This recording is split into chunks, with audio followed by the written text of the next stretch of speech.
Item Number SCP-158 Object Class Euclid Special Containment Procedures SCP-158 is installed in Operating Theater 07 in Bio-Research Area 12.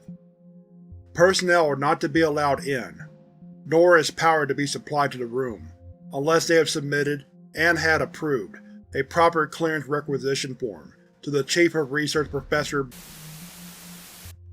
Personnel wishing to use the device must request and read the entire transcribed instruction manual in full. During the device's use, 2 armed guards are to remain on standby outside the room at all times.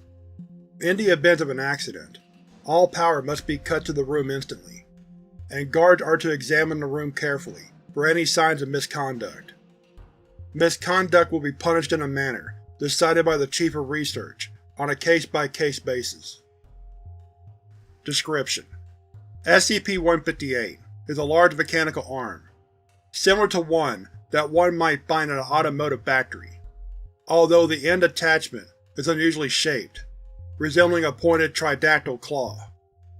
Its optimal placement is to be installed and suspended upside down, its base attached to the ceiling, in a room that has been built to accommodate. A series of cables are protruding from the base, and some are connected to a complex mobile console, complete with VDU, Visual Display Unit, and full keyboard. The others should be connected to a working power supply, if the device is to be operated successfully. At the bottom of the console, there is a dispensing device, with attachments for a container roughly 7.6 cm, or 3 inches in width, and 17.8 cm, or 7 inches in height. The arm, cables, and console have sustained fire damage, though this is purely cosmetic, and does not affect the device's performance. When activated, the device will take 20 minutes to boot up and become fully functional. When used correctly upon a living organism that displays cognition, SCP-158 will remove an unknown substance and transfer it through the dispensing device beneath the console. The optimum container for this substance is a glass jar or beaker that fits the attachments. After this action is performed, the organism that it was performed on will cease all higher brain functions, with only the activity in the brain stem continuing. The subject will not respond to external stimuli, and will not exhibit any movement beyond basic reflex actions. The substance removed is gaseous, though its overall appearance and properties differ from subject to subject. The substance is an indefinite source of kinetic, electrical, heat, and light energy. Although the rate and output, again, differ from subject to subject, the average is relatively low. The device was found in late 2007 within a burned-down hospital that had been in apparent disuse for a large, discernible period of time. Rough estimations would put it at over 5 years. Along with the device was a badly damaged owner's manual, which contained instructions on how to use the device. These instructions have since been transcribed and copied numerous times, with a single copy always present in the containment room. While the instructions clearly state how to maintain and use the device, the chapters chronicling who built it and what exactly it did were too badly damaged to be read, requiring a process of trial and error to find it. See Experiment Log 158-AA. Additional notes: the device is also capable of reversing the extraction, placing the same, or a different substance back into the subject. See Experiment Log 158-AG. When this action is performed, the subject will regain all cognitive and higher brain functions, but the total results differ, depending on whether or not it was the original substance extracted from the patient that was replaced. Addendum 01. Dr. suggests experimentation with D-Class personnel and electronic equipment to attempt to reproduce SCP-168, SCP-1875, SCP-2306, or similar phenomena, pending. Addendum 01-A. Inspired by the previous addendum, Regulator has hit on the ingenious notion of using SCP-158 on a test subject, then exposing the body to SCP-217 until the virus runs its course, and finally re-injecting the contents back into the transmogrified body. And are extremely excited about this proposal, and have arranged a meeting with all 12 of the to discuss the far-reaching benefits of such a technique. Experiment Log 158-AA. Experiment Log of Dr. Heinrich Driesch, a medical researcher assigned to SCP-158. Date: 2008. Experiment 01. The device worked perfectly. It seemed the damage to its casing was merely cosmetic. But more interesting is the substance extracted from Subject 001-A. It's dark brown in color. It is some strange cross between liquid and gaseous states. It should be analyzed in around an hour. Attempts to get the subject to show any sign of brain activity have, as of yet, been met with no progress. Still, no great loss there. Experiment 02. This time, the substance was a light blue, and it seemed more active than the previous one. I wonder if it had anything to do with the difference in age. Experiment 03. The test results came back, but they were inconclusive. They couldn't find anything. Literally. There were no signs that the substance even existed, apart from the steady emitting of light and heat. Anything else? Nothing. Again, this subject has produced another different sample, different in color and energy output. This is quite odd. Experiment 06. There was a slight accident, involving my assistant Lucy. I'm not sure how she managed it, but she knocked a sample from Subject 006-B onto her laptop. The strange thing was that it was out of power beforehand. Now, it's running, despite the fact both the plug and battery have been removed. However, there are some irregularities in its actions, small glitches, nothing serious. It makes me wonder. Experiment 11. This is the last one for the night. This sample is different, just like all the rest, but I've been noticing some semblance of a pattern to it. After a few more experiments tomorrow, I believe I'll be able to elaborate. None of the subjects extracted from today have come out of the vegetative state. There's physically nothing wrong with them, nothing at all.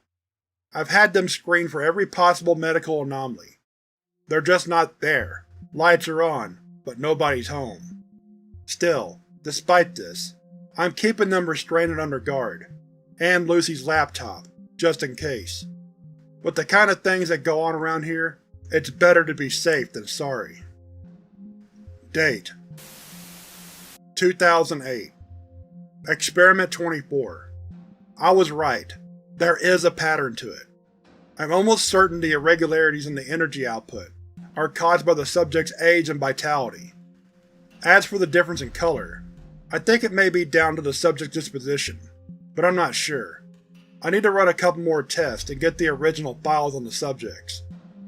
Lucy's laptop is still running, despite not actually having a proper power supply for 2 days. There's no trace of the substance, internal or external. There's not even a mark on the casing. The irregularities are strange too. If left idle on a word processor, text will write itself, but it's gibberish. Still, it's an experiment that warrants some investigation. Experiment 27. I've tried putting the substances obtained from the subjects into a variety of mechanical and electronic devices. The results are surprising. All of them have begun to work independently of an external power source. The electronic devices exhibited slight glitches of an intermittent nature. The mechanical items worked far more smoothly, although there was still the occasional oddity. The experimentation of the subjects continue. I think we'll stop when we go through about 50. Date: 2008. Experiment 45. The substances implanted in the objects have proven to be able to be removed from them using the machine. When they were extracted, they were exactly the same as beforehand, pre-implantation. We could use these as a type of infinite energy, but we'd have to find a way past the constant discrepancies of behavior. I've left the original one on Lucy's computer, much to her chagrin. The glitches seem to be getting more frequent, and more specific. Now, it opens the word processor itself, and types coherent sentences. I've saved in the file for research purposes. The camera and microphone activate themselves, and try to remain on regardless of attempts to turn them off. After a while of doing that, the word processor opened and typed out the words, "Quit it, you asshole." I'm submitting it for a Turing test. Date: 2008. Experiment 49. The laptop passed the test, and has displayed characteristics similar to Subject 006-B, the original donor, although Subject states that it has no memory of the time passed when it was interred in the laptop. This confirms my suspicions. Against all logic and scientific reason, SCP-158 is a device that extracts what most people would term a soul. This only opened up the possibilities for experimentation. This session, however, is over. Note: Dr. Dries is promoted to the head of studies regarding SCP-158. Further experimentation on SCP-158 and its products will continue. Experiment Log 158-AG. Experiment Log of Professor K.P. Crow regarding SCP-158 in use for the Olympia Project. Date: November 29, 2008. Pre-experiment note: I've gathered up several D-Class personnel, having interviewed and evaluated them all, and picked those with personalities and characteristics that I like, or that would be useful. Some are male, others are female, as I believe a soul transcends the flesh it is interred in. But the purpose of this experimentation is to test the extra capabilities of the device, those spoken upon in the heavily damaged section of the book. I pored over them incessantly, trying to glean as much information as possible from them, but the instructions I managed to get were sketchy at best, and downright unhelpful at worst. But that will not deter me. I'm a researcher. Trial and error are my middle names. Experiment 01. I withdrew the first subject's soul. Try as I might, I was unable to do anything extra to it, but then again, there was such a small window of time for me to utilize it, and try everything. But on the bright side, I managed to reverse the process. While that has been done before, no one has discovered the sequence needed to activate, operating on blind luck. This is the first thing I'll concentrate on. Experiment 05. Ha! I've done it! It wasn't that hard. Experiment 06. You know, I've noticed that there's a small period in the middle of the operation, where the process pauses, as if it's waiting for further commands. I think that's when further inputs can be made. I'll have to start checking. Experiment 07. I've been removing and re-implanting the same soul into the same test subject, mainly as a form of experimentation with the controls, but also as practice. Oddly enough, there doesn't seem to be any sort of side effects regarding the subject's health. One would think there would be, considering what I'm doing to her. Regardless, I've been probing around that pod with the controls, and I think I almost have it. Experiment 08. I made it begin the movements of something else entirely, before it paused again, and resumed its original course. I almost have it. Experiment 11. I got it. It completely stopped during the pause, and a completely new set of options appeared on the monitor, being things like split, merge, remove aspects, add aspects, and combine aspects. From this, I can only deduce that the device is capable of internally storing and modifying these souls for use on other subjects. This is exactly what I was looking for. Date: November 30th, 2008. Experiment 12. The aspects that the machine talks about are difficult to define properly. They're all notated by a single word each, often something obscure from various religious texts. I've had to pore over the holy books of at least 4 major religions and 6 minor ones, just to understand what the hell the machine is trying to tell me. And even then, I'm still not entirely sure I understand. As far as I know, most of these aspects are facets of the person's personality, and their general basic behavior, as well as things like willpower, understanding, conscience, creativity, empathy, and drive. This may take some time to truly figure out. Experiment 37. This is taking much longer than I had originally anticipated. So far, I've discovered that the device itself can store up to 10 different souls and their composite aspects, and modify them internally. Finding out exactly what each aspect corresponds to is difficult to say the least.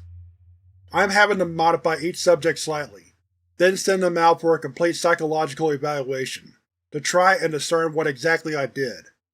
Then I have to repeat the process several more times just to make sure. It's tiring, to say the least, but on the upside, at least I'm becoming more proficient with the device.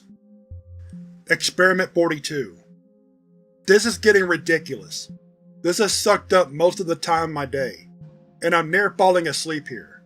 There has to be a different way to monitor or measure the changes in these people's souls. I'm going to try and get on the R&D and see if they can find some sort of way to reverse engineer some part of this device.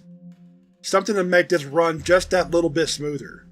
Something to help us understand it more. I know how to operate it, but I'm shooting in the dark here. I'm like a child with a piano. I know which keys make which sounds, but I can't play a song to save my life. I'll try again tomorrow. Maybe the morn will bring with it new ideas. Date: December 1st, 2008. Experiment 57.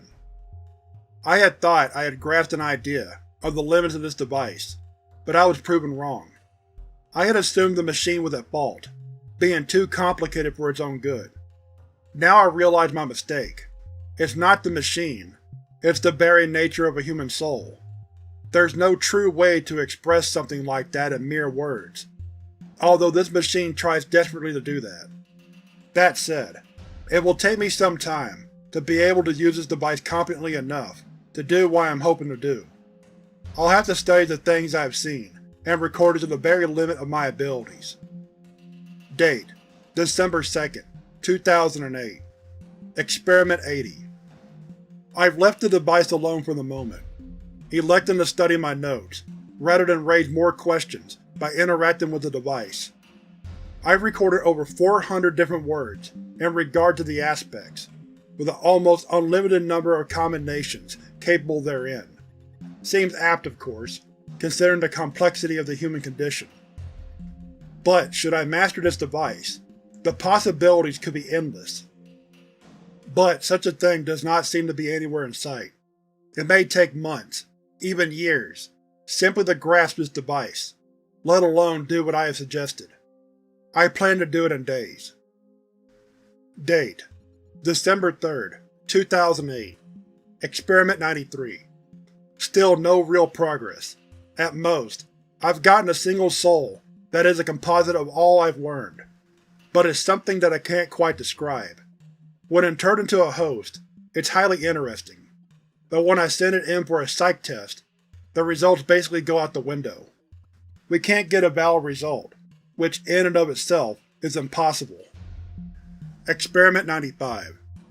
I've been modifying this composite soul, which I'll dub Subject Zero for the time being. And every time I do so, I get the feeling there's more to this than meets the eye. It seems to be more aware of its surroundings, more knowledgeable than its host should allow, displaying an intellect that would outstrip most researchers in this place many times over, possibly even me. Experiment 107. My god, this is unprecedented.